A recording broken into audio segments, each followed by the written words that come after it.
You know how you get mentally tough? It's a lifestyle. Instead of hitting that snooze button in the morning and not making your bed and not cleaning your house, you don't hit the snooze button. You get up. You don't want to go run, you go run. You don't want to go swim, you go swim. You don't want to make your bed, you make your bed. You don't want to clean your house, you clean your house. You don't want to study, you study. That's how you start to callous your mind. So that became my life. If you say you're going to wake up at 4 o'clock in the morning to go run, wake up at 4 o'clock it's going to suck. It's not going to be fun. Do something that sucks every single day of your life. That's how you grow.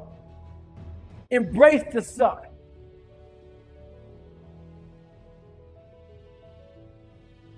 This one night I came home, the first thing I do, I walk in my living room, turn the TV on. First thing I do, then walk back to take a shower. And I would listen to the TV as I was trying to take a shower. This day changed my life. It held me accountable for what I wasn't facing in life. They're going through Navy SEAL training. And I sat down. I came out of the shower and I sat down. Something brought me back to sit down and watch these guys go through hell. I saw a ton of them quitting, ringing the bell. Ringing the bell means you quit Navy SEAL training. I saw them putting their helmet down. This went on through the whole show. And it finally got to the very end. There was about 15 to 20 guys at the very end. And this one statement changed my life. They were all sitting there in their dress whites.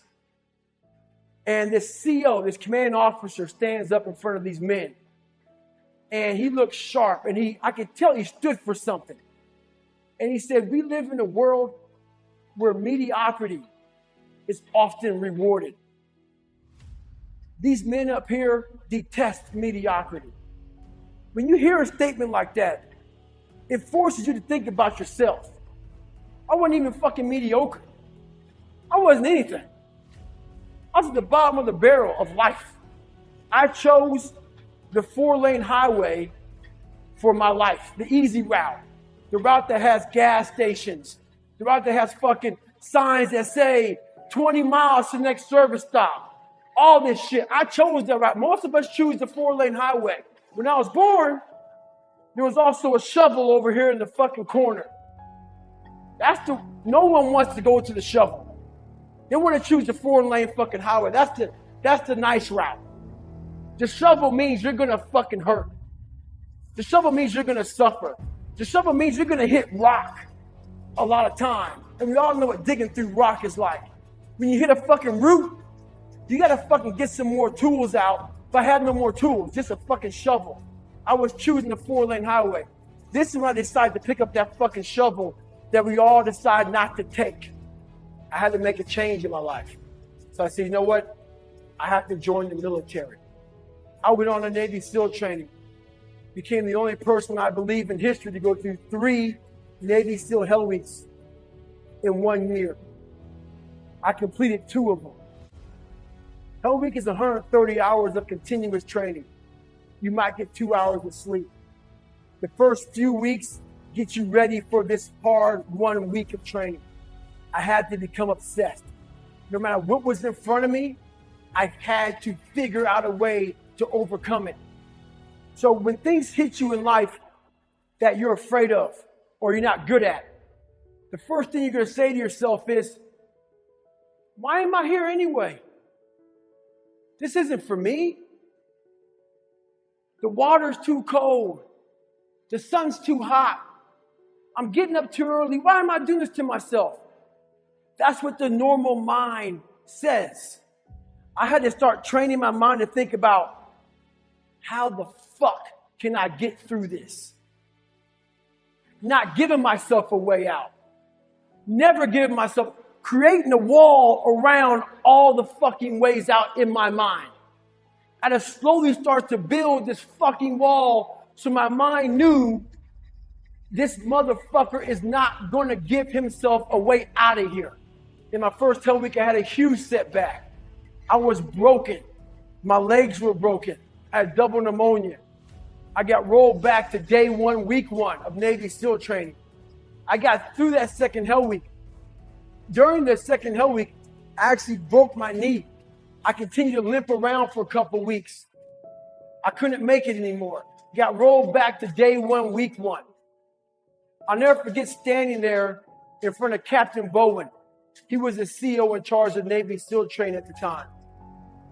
And he had no mercy on anybody. If he believed in managing your expectations, I wouldn't be here today. He challenged me again. I was challenged my whole life, not by the mindset of managing expectations, by exceeding expectations, not by managing them. I'm standing there with crutches. I'm sitting in his office. He looks at me. He goes, Goggins, this is your last time. We're going to put you through Navy SEAL training.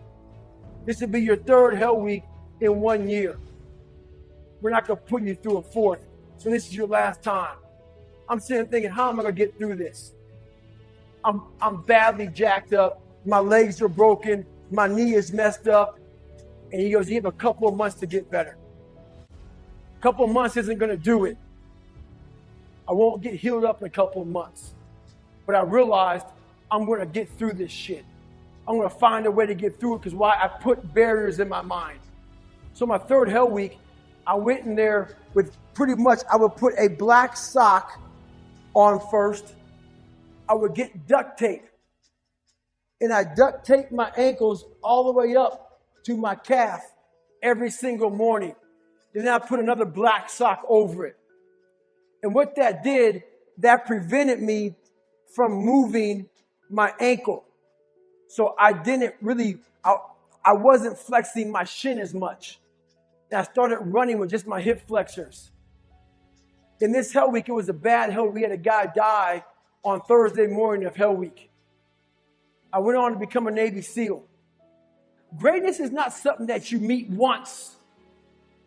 It's something that you meet thousands of fucking times in your life. And you don't reach it if you're not constantly in constant fucking pursuit of fucking greatness. So if my mind were to say right now, I'm great, I just lost. We're going to grow. We're not going to triple down on our strengths. We're not going to do that crap.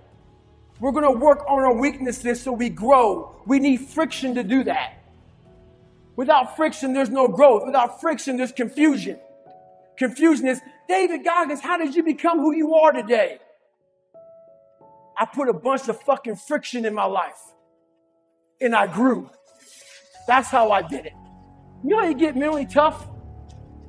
It's a lifestyle. Instead of hitting that fucking snooze button in the fucking morning and not making your bed and not cleaning your house, you don't hit the snooze button.